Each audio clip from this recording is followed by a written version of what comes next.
Ang dami po ngayon na-excite kung ano yung kahihinatnan ng Israel at Hamas na giyera. You know? Why? Why this kind of hype or excitement? Kasi, according to them, bantayan ninyo kanila kung sino raw po yung mamamagitan, yung papagitna, yung magpapayapa or makikipag-peace treaty, sapagkat kung nasaksihan na po natin daw kung sino raw yaon, that's it, that's him, that's the Antichrist. Alam po niyo yung lohikay, totoo po, nasa Bible po yon. Makikipag-peace treaty ang Antikristo doon. Pero meron silang na-miss na mark. Meron pong nagbago sa paniwala ko eh. Dati ang paniwala ko, siguro makikita natin yung Antikristo habang nakikipag-peace treaty, and then pag nalagdaan na yung peace treaty yan, mararapture tayo. So, ang paniwala ko dati ay magkakaroon tayo ng idea kung sino yung Antikristo. Pero sa pagbababad ko po sa Bible, namulat ako sa truth. Sa isang salita lang. Ano yun? Yung salita sa English na until. Sabi kasi doon sa Bible, until the restrainer has been taken away. Until, ibig sabihin sa Tagalog, hanggang maalis yung pumipigil or yung humaharang. Doon pa lang aapir at lilitaw ang Antikristo.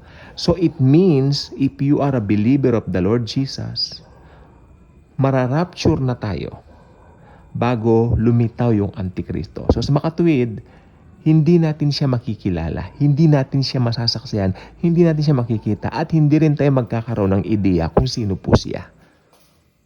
Sa Bible lang po tayo. Again, yung salita na until the restrainer has been taken away. The restrainer is the Holy Spirit.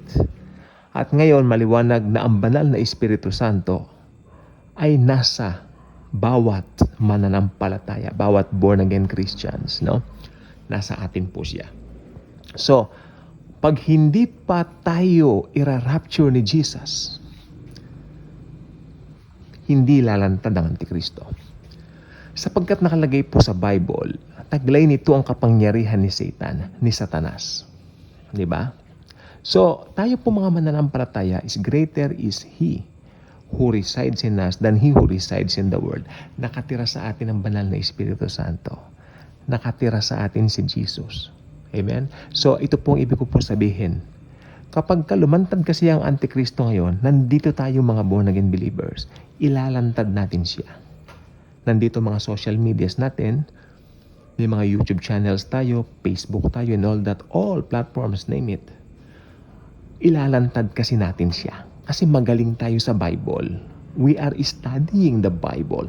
The Bible actually, in actuality, is our life. Our very own life.